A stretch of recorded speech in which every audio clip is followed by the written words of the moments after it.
Menstruation के बारे में। वो ब्लीड, वो ब्लड कहाँ से आता है? कुछ लोगों को ऐसा लगता है वो ब्लड आपकी बॉडी से निकल रहा है, आपकी बॉडी में से कोई एक ऐसा पार्ट है जो ब्लड को निकलवा रहा है, लेकिन ये सब गलत है। अब हम देखेंगे कि वो एक्चुअली होता क्या है, कैसे होता है, क्या होती है ये सारी चीजें। आपको पता है ये एक फीमेल रिप्रोडक्टिव पार्ट है। वो फीमेल रिप्रोडक्टिव पार्ट के अंदर क्या होता है, ये जो सबसे पहले ये जो मोटा सा बल्ज पार्ट दिख रहा है, उस बल्ज से पार्ट को कहते हैं इन्वर्टेड पियर। इन्वर्टेड पियर जैसा सा ये पार्ट होता है और इसको क्या कहा जाता है? यूट्रस कहा जाता है। इसका नाम क्या होता है? यूट्रस। यहाँ पे क्या होता है, यहाँ पे ये दो ट्यूब से कनेक्ट होता है, उन दोनों ट्यूब्स का नाम होता है फेलोपियन ट्यूब। ये जो फेलोपियन ट्यूब होते हैं ये इन दोनों ओवरीज से कनेक्टेड रहते हैं। आपको एक बात याद रखनी है कि जैसे आपने एक मूवी देखी होगी, गुड न्यूज करके वो मूवी थी, उसमें करीना कपूर ये कह रही थी अक्षय कुमार को कि that you can reproduce any time, तुम तो कभी भी रिप्रोड्यूस कर सकते हो, लेकिन मैं नहीं, मेरा एक सर्टेन स्पेसिफिक टाइम पीरियड होता है। मैं आपको उसके बारे में भी बताऊंगी कि उसने ऐसा क्यों कहा। अभी आप मेरे से ये समझो कि होता क्या है ना, एक लड़की जब अपनी माँ के पेट में होती है उसी समय पे उसके ये ओवरी के अंदर बहुत सारे एग्स आ जाते हैं। बहुत सारे क्या आ जाते हैं? एग्स। वो एग्स क्या थे उस टाइम पे? इमेच्योर होते हैं। लेकिन जैसे ही वो टीनेज में पहुंचती है, 11, 12, 13 साल की उम्र में पहुंचती है, हर महीने इसमें से एक एग, हर महीने इसमें से एक एग क्या होने लगता है? मैच्योर होने लगता है। सिंगल, कोई भी ओवरी में से कोई भी एक एग मैच्योर होता है और वो क्या करता है? मैच्योर होके यहाँ फेलोपियन ट्यूब में आके यहाँ पे एक रीजन होता है, पर्टिकुलर रीजन जिसको मैं बताऊंगी, दैट इज एम्पुला। इस रीजन में आके बैठ जाता है। अब होता क्या है ना, यहाँ पे इस एरिया में पेनिस एंटर करता है, ठीक है? एकदम करेक्ट एरिया बताऊं तो वो यहाँ तक एंटर करता है, पेनिस। अब ये जो पेनिस होता है ना, ये क्या करता है? स्पर्म इजैक्युलेट करता है। स्पर्म इजैक्युलेट करता है। अब जैसे ही वो स्पर्म, उनमें से जौन सा भी स्पर्म फर्स्ट आ गया उस रेस में, फर्स्ट आने का मेरा क्या मतलब है कि जौन सा भी स्पर्म ये फेलोपियन ट्यूब में एंटर करके उस ओवम के साथ फर्टिलाइज कर गया तो क्या हो जाएगा? रिप्रोडक्शन हो जाएगा, a mother can get pregnant. But अगर कोई भी पेनिस या कोई भी स्पर्म एंटर नहीं करता है इनटू द यूट्रस, अब उस टाइम क्या होता है? उसी समय शुरू होता है मेंस्ट्रुएशन। क्या समय शुरू होता है? मेंस्ट्रुएशन। क्या शुरू होता है उसी समय? मेंस्ट्रुएशन। समझे मेरी बात? अब हमारे पास क्या होता है ना, नेक्स्ट चीज स्टार्ट होती है। वो नेक्स्ट स्टेज क्या है, अब हम देखने वाले हैं ये पूरी की पूरी साइकिल। आप लोगों ने अपनी 9th 8th क्लास की बुक्स में पढ़ा होगा, 10th क्लास की बुक्स में पढ़ा होगा कि मेंस्ट्रुअल साइकिल 28 दिनों की साइकिल होती है। मतलब कि वो जो ब्लीडिंग, वो जो छोटी सी बच्ची डर जाती है कि वो जो ब्लीडिंग हो रही है वो कहाँ से हो रही है, तो वो ब्लीडिंग उस बंदी को हर 28 दिन में होती है। तो वो 28 दिन में क्या हो रहा है? उस 28 दिन में एक्चुअल में हो क्या रहा है उसकी बॉडी के अंदर, जो वो हर महीने ब्लीड कर रही है, वो बताती है मेंस्ट्रुअल साइकिल। शुरू करते हैं। सबसे पहले यहाँ समझो, आपके पास ना 1st से 5th ऐसा समझो, आपकी मेंस्ट्रुएशन आ रही है महीने की 1 तारीख को। आपकी मेंस्ट्रुएशन कब आ रही है? महीने की 1 तारीख को आ रही है। उसको हमने कहा मेंस्ट्रुएशन पीरियड। मतलब कि इस टाइम पे आपकी बॉडी से क्या निकलने लगा? ब्लड निकलने लगा। किसी को 3 से 4 दिन की होती है तो किसी को 5 से 6 दिन की होती है। अलग अलग सबकी बॉडीज के ऊपर डिपेंड करता है।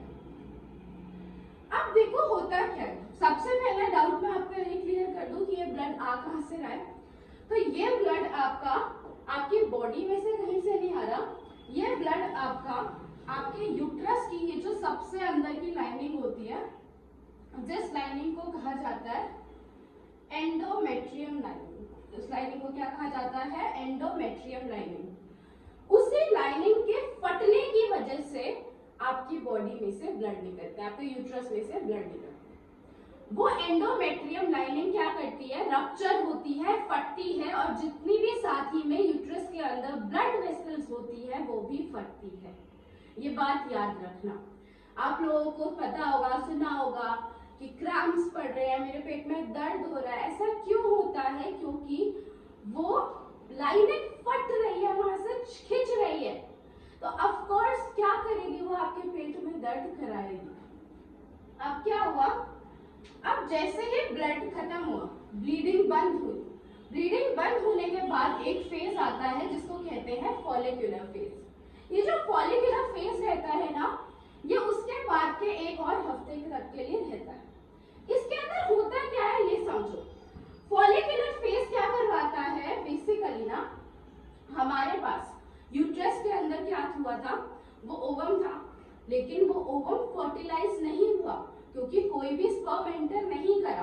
तो अब वो ओवम, मैंने क्या बताया था, हर महीने एक और नया बनता है, तो वही हो रहा है अब यहाँ पे कि वापस से ओवम बन रहा है। अब वापस से एक इमेच्योर एग अब मैच्योर बनने निकला है, ठीक है? अब मैच्योर बनने निकला है एक और एग। नाउ अब मेरी बात सुनो, अब कैसे हुआ? इस चीज को कहते हैं फॉलिकुलर फेज। इसके बारे में मैं आपको किसी और लेक्चर में बताऊंगी कि वो किस तरीके से मैच्योर होता है, कैसे कैसे वो एक इमेच्योर से मैच्योर तक का सफर पूरा करता है। लेकिन अभी आप ये याद रखो कि जैसे ही ब्लीडिंग बंद होती है तो आपके यूट्रस के अंदर क्या होने लगता है? ओवम वापस से बनने लगता है, क्योंकि वो जो पुराना वाला ओवम था वो तो ऑलरेडी ब्लीडिंग के अंदर निकल चुका है। अब वापस आते हैं। अब क्या हुआ? आपके पास हुई ओव्यूलेशन। ओव्यूलेशन एक बहुत ही कम पीरियड के लिए हुई, जो मैंने आपको शुरुआत में बताई थी कि करीना कपूर ने क्या बोला था कि मेल्स तो कभी भी रिप्रोड्यूस करवा सकते हैं, लेकिन females have some certain period of time, and that certain period of time is ovulation. जैसे ही उनकी बॉडी में से, उनके ओवरी में से एक मैच्योर एग बाहर निकल कर आता है, फैलोपियन ट्यूब में बैठता है फर्टिलाइजेशन कराने के लिए, वो max to max 5 to 6 days तक के लिए वहां पे रहता है।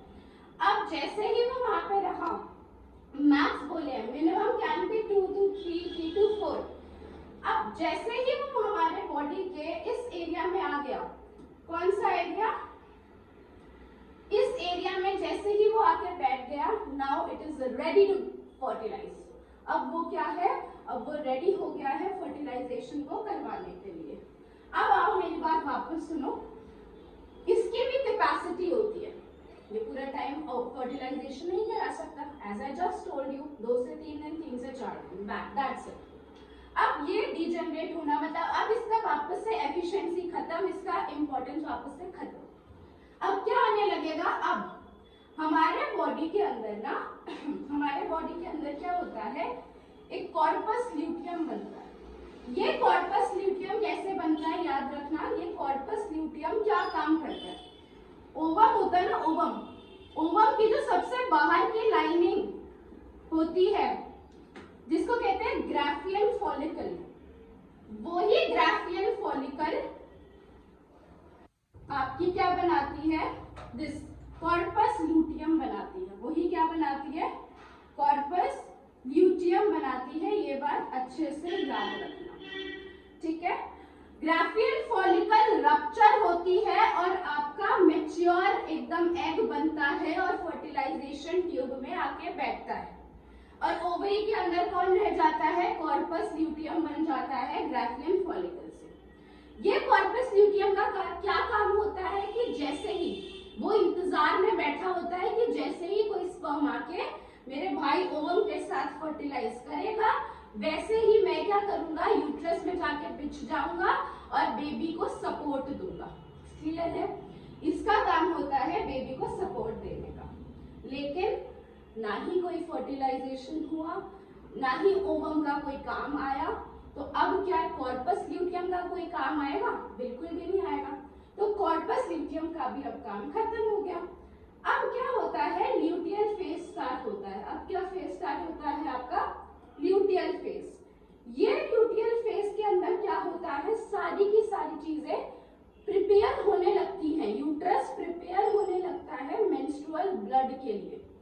जो ब्लीडिंग होती है ना, उस चीज के लिए अब वापस से आपका यूट्रस प्रिपेयर होने लगता है, जिसके अंदर ये कॉर्पस ल्यूटियम भी डीजनरेट करके ऐसा छोटू सा हो जाता है, और वो क्या करता है, यूट्रस के थ्रू बाहर निकलता है। यहाँ पे जो एग बैठा होता है वो भी यहाँ से बाहर निकलता है, एंड अगेन ये जो लाइनिंग होती है ये वापस से फटने लगती है, और ये भी फट के ब्लड वेसल्स के साथ ही बाहर निकल जाती है। देखा होगा आपने कि वो जो मेंस्ट्रुअल ब्लड निकलता है वो एक थिन ब्लड नहीं होता, वो पानी जैसा ब्लड नहीं होता है, वो एक क्लम्प वाला ब्लड होता है, क्लॉट्स वाला ब्लड होता है। इसी वजह से होता है क्योंकि वहां पे पूरी की पूरी लेयर फट के बाहर निकल रही है, पूरी की पूरी ब्लड वेसल्स निकल के बाहर निकल रही है। तो आई होप आपको क्लियर होगा कि वो ब्लड आपकी बॉडी में से नहीं आ रहा है, वो ब्लड आपकी यूट्रस में से आता है, एंड ये हर महीने आएगा ही आएगा। ये एक बहुत हेल्दी साइन होता है, इससे डरने की कोई बात नहीं है।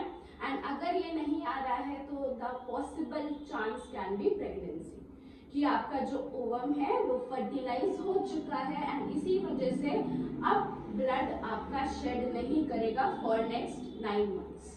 Thank you so much.